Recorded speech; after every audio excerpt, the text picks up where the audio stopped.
Okay, this is Shamisha.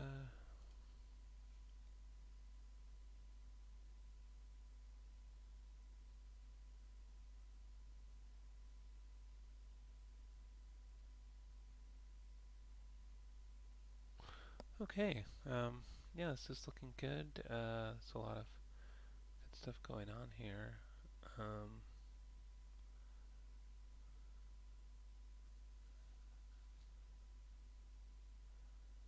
I think you want to make sure the pillow is moving with the hand at that one part. And I would say that you can't just have. It's good that you're trying to show she's scared with the hands moving, but you can't just have the hands moving. You have to have other movement in the body in those poses, because otherwise it looks like a mannequin with like rotating hands. And she's too frozen. So my general rule of thumb is that every pose you should adjust every control, even just a little tiny bit, so the character seems alive and moving. But here you have her most of the body frozen. You're just moving like just the hands or just the eyes, and so she should shift her weight. Move a knee slightly, move a foot slightly. Really think about the whole body in these poses. So you could definitely use another pass of the poses. But I mean, the good news is you're kind of. I feel like you got the idea across, you got the expression across. We understand what's happening. I think that generally the cross-legged pose holding the pillow is good because it sort of expresses what the character is doing. It's just that you need to put that kind of attention to all the poses. So the movement, you know, that she looks alive and the movement is carrying across. I think the lighting's okay. I would just say having some other kind of contrasting fill light would be good. It's not great when shadows are totally black and you can, maybe there's some like off-screen lamp or something that's on to give some color contrast. Is that the shot cam? Oh yeah, it just cuts in closer. And you said you wanted to. There are a few different lights in here. So this is just hiding that for a second. Okay. Oh, so you do have some other lights going on here. Is that these? Okay. I didn't even. Somehow those don't seem to be affecting the scene very much. Okay. Um,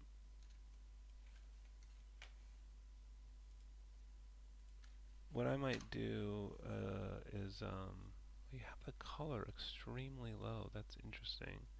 I would have adjusted it through the intensity, not the color.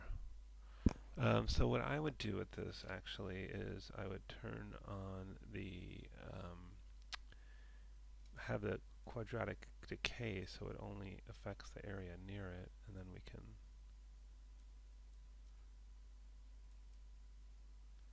okay, let's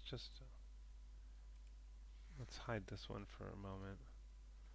So we're just seeing the effect of this light right now, just one at a time. Okay, there we go. So that's sort of just lighting the area around it. And let's do the same with this one. Just make it visible again. And turn on the decay. And again, we can did you do that weird thing with the color again? No, you didn't do that on this one. Just turn the intensity up on that. Maybe something like that. And so now they look like they're lighting the area around them. I think that looks a lot better now. And that's you animated the visibility, or did I do that? Okay. Well, anyways, I'm just gonna delete this keyframes on that and just have that on the whole time. Okay. So, and what I might do then too is, oh, we don't have shadows on. And what kind of shadows do you have on this light? Oh, those are ray trace shadows. I thought it might come out sharper, or maybe you've got the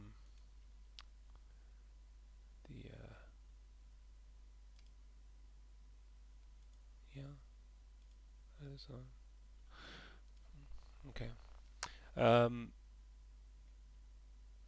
I don't know if these affect anything. I don't think they do anything really for the hardware render. So anyway, what I would do is kind of, you sort of establish this light being there. Although now that I see it combined with the other one, I think we can actually go further with the Oh, I thought I turned that up more.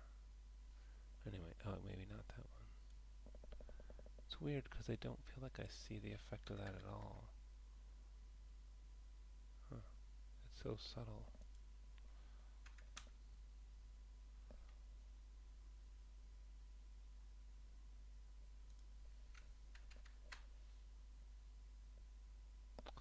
It's kind of weird. I don't know why. Okay, something's not. Maybe it's still calculating it? Something's not working with this. Oh, is it because that's on? Ah, that's why. Okay, let's go back to 10. Little bright.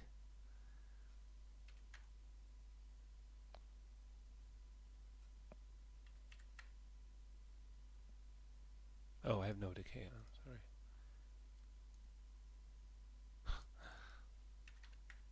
Okay, yeah, that's more what we wanted. So that's kind of bright, and then I think this again can go a little further.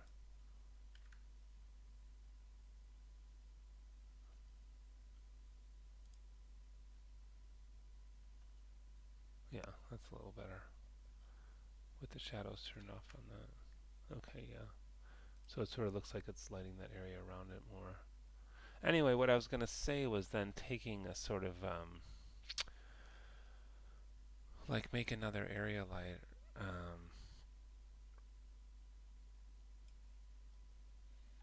And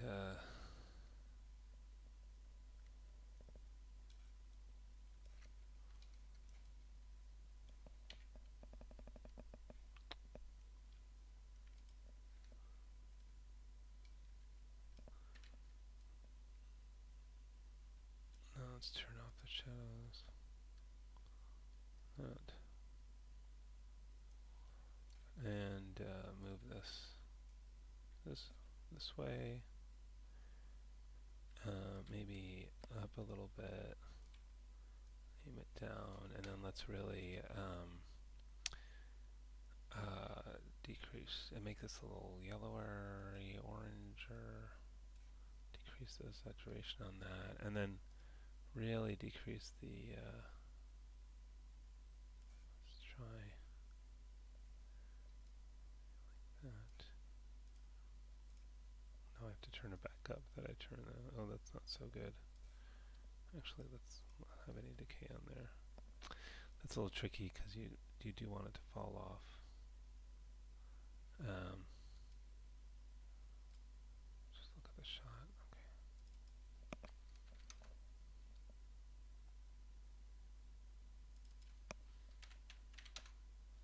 So what I'm trying to do here is just kind of fake like this light is somehow lighting her a little bit, just to get a little bit of, color contrast going in the scene. Maybe we can make that a little more saturated.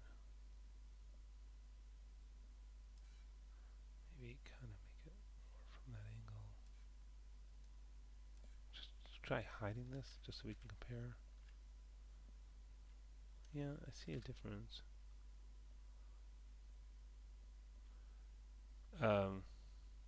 Yeah, and it just puts a little bit of light on those shadows, and let's look at it. Let's go forward in time. Yeah, and maybe that's even still too much, but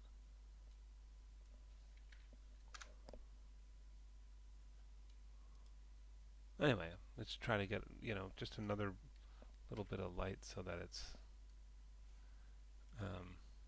not like, just to fill in the shadows a little bit and stuff. I mean, another thing you could do is, have another light from another angle that's meant to be sort of a bounce light. You were also asking about animating the light. You didn't animate the intensity. What did you animate on this? You animated the movement of it? Is that what that is?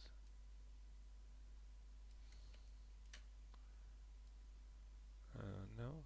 Oh, no? I don't know what you keyframe, but if you want this to flicker, you would animate the intensity up and down, like that, setting a lot of keyframes on it. Let me just, I'll do an example. Set keyframe 1, 2, oops, 1, 2, 3.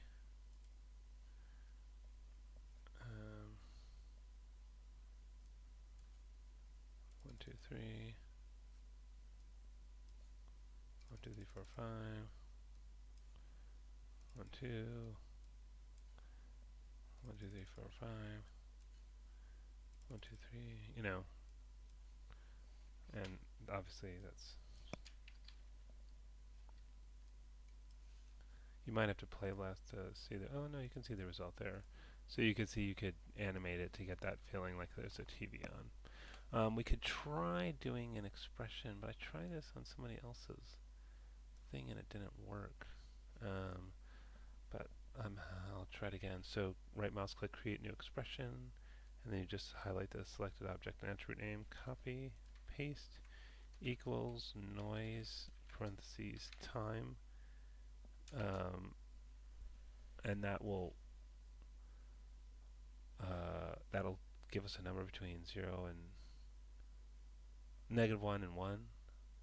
And so maybe I'll just like add 1 or something. Or actually let's do times 0.5. So that'll times 0.5. So that'll give a number between -0.5 and 0.5. And then once we add 1, it'll be between 0.5 and 1.5, which is probably a good range for this light. Okay. And then it'll kind of automatically change. Oh, but see, it's changing too slowly. So let's edit expression. And you can also do noise frame, because time is in seconds, and frame it'll change like more quickly. And that's too fast. So you could do like noise of times time 10. And so that would be, is that right? That would be 10 times faster.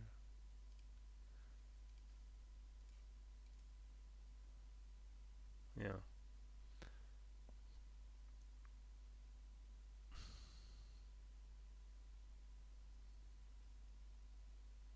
Anyway, so there it's sort of doing it automatically for you.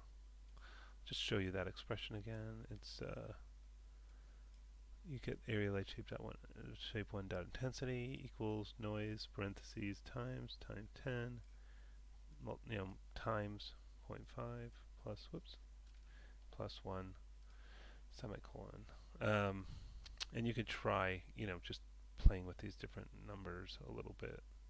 There's some way to get, I forget some way to get like the absolute value so it would just stay between 0 and -1, and then we can, but I think it's fine. But you could also lower this, like, and change this. Like maybe you want to slow it. If you wanted to slow it down a little bit, like 8, that will be slower. And if you wanted less of a change, I guess if we did like 3.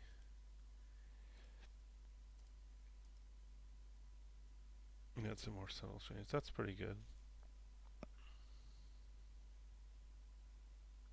Okay. So, yeah, just some suggestions there for you.